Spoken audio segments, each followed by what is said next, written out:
देश विदेश में भाईचारे के संदेश के साथ सनातन को मजबूत कर रहे विश्व हिंदू तख्त के अंतर्राष्ट्रीय प्रमुख एवं एंटी टेररिस्ट फ्रंट इंडिया के राष्ट्रीय अध्यक्ष वीरेश शांडिल्य पंजाब के मलेरकोटला के राजमहल में पहुंचे, जहां उन्होंने दशमेश गुरु गोबिंद सिंह जी के छोटे साहिबजादों की शहादत के दौरान हाँ का नारा बुलंद करने वाले मलेरकोटला के नवाब के वंश की आखिरी बेगम मुनव्वर उन्नीसा के निधन के बाद उनके अंतिम दर्शन किए और उन्हें कंधा देकर अंतिम विदाई की। बेगम मुनव्वर उन्नीसा मलेरकोटला के नवाब शेर मोहब्बत खान के वंश से थी, जिन्होंने सरहंद के सूबेदार वजीद खान का कड़ा विरोध किया था और 10वें गुरु गोबिंद सिंह जी के साहिबजादों की कुर्बानी ना देने के लिए मजबूत आवाज उठाई थी। इसलिए मलेरकोटला के इस नवाज और उनके वंशज का इतिहास में अद्वितीय स्थान है।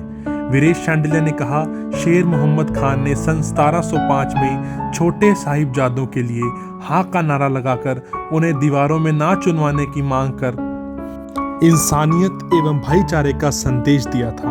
उन्होंने कहा, आज इस परिवार के आखिरी वंश बेगम मुनव्वर निशा के अंतिम दर्शन कर वे अपने आप को सौभाग्यशाली महसूस कर रहे हैं। उन्होंने कहा, मलेरकोटला के राजमहल को म्यूजियम बनाया जाए और उसके लिए उन्होंने भगवंत मान से भी मांग की। बड़ी भारी जो मेरी प्लानिंग है ना जी, मैं इसको केंद्र सरकार से बात करेंगे। बहुत बड़ी सरकार को तो बहुत पहले चाहिए था ये ऐसा करना, इसको टेक ओवर करके इसको म्यूजियम बनाना चाहिए था जी सर, लेकिन मैं इसको लड़ाई को लड़ूंगा। आज मेरा भाग्य है, मैं यहाँ मलेरकोटला ले आया हूँ। जैसे ही पता चला मैं आया। आपका पास मेरा टेलीफोन नहीं है।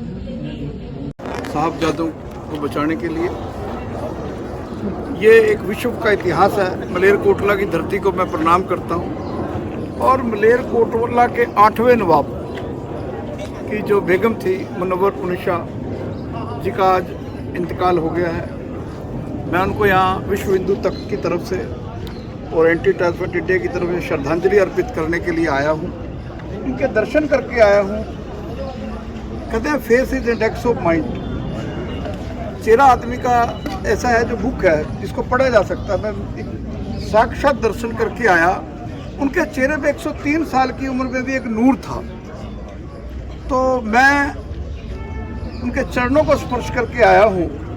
मलेरकोटला की धरती हिंदू सिख मुसलमान भाईचारे की धरती है। मैं आज यहाँ इस धरती से बड़ा दुख हुआ। मैं आज डेली पोस्ट के राही बताना चाहता हूँ कि मैं हालात देखे हैं। मुझे इनके भांजे मेरे साथ खड़े हैं जो टोंक के नवाब रहे हैं कि इन्होंने मुझे बताया कि कैप्टन अमरिंदर सिंह से बात हुई थी 3 साल पहले।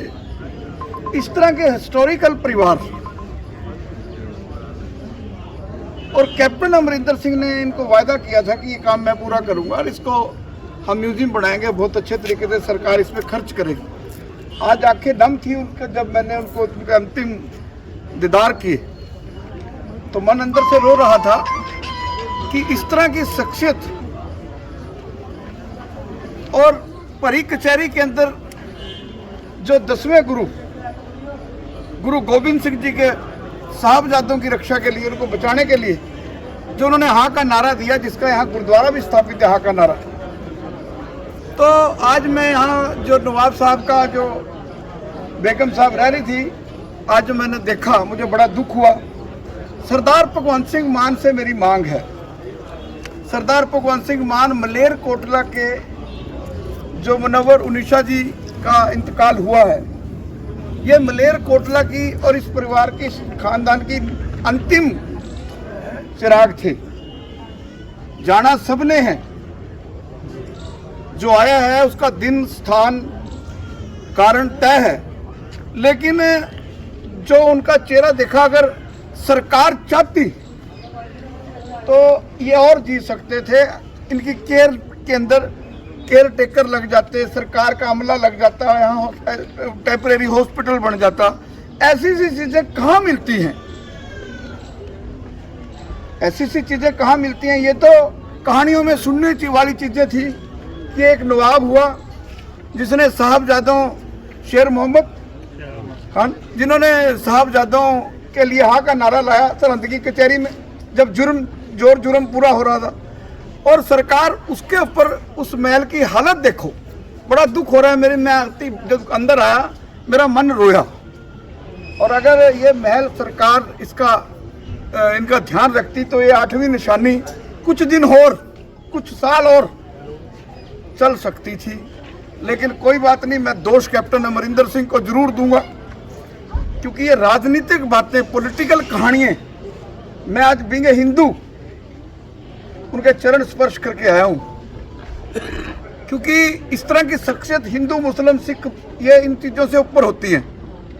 ऐसे जो शरीर हैं, ऐसे शरीर जो है ये तो मंदिर और मस्जिद का हिस्सा है, पवित्र आत्माएं हैं ये। और आज परमात्मा में विलीन हो गई, खुदा में विलीन हो गई, आज सुपुर्दे खाक होंगी और हम उसके साक्षी बनेंगे। ये मेरे लिए बड़े गर्व और फख्र की बात है।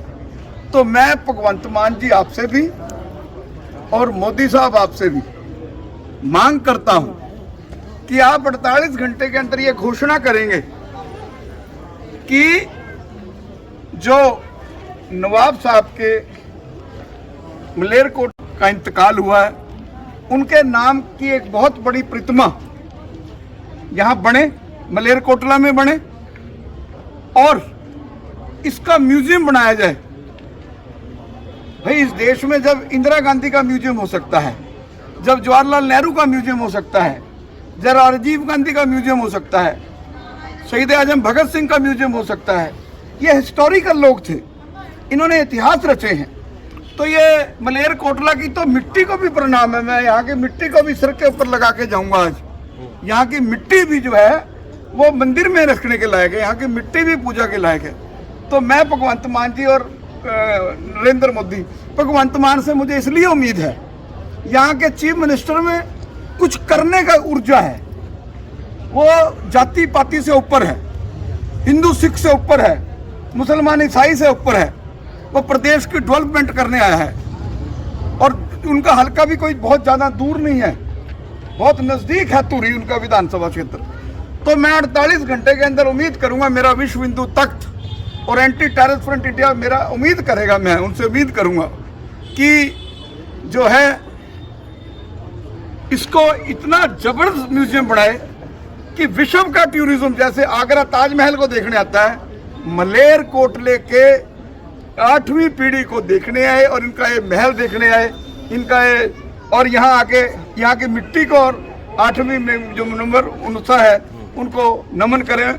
और मैं एक और डिक्लेयर करता हूँ, मेरे साथ उनके भाणजे खड़े हैं, अगर मेरे लायक कोई भी आदेश हुआ आर्थिक तौर पर, मैं आपके आदेश की पालना करूंगा। और मैं समझूंगा कि ये वीरेश शांडिल्य बिंगे ब्राह्मण और बिंगे हिंदू ऐसी शख्सियत के काम आया। Thank you.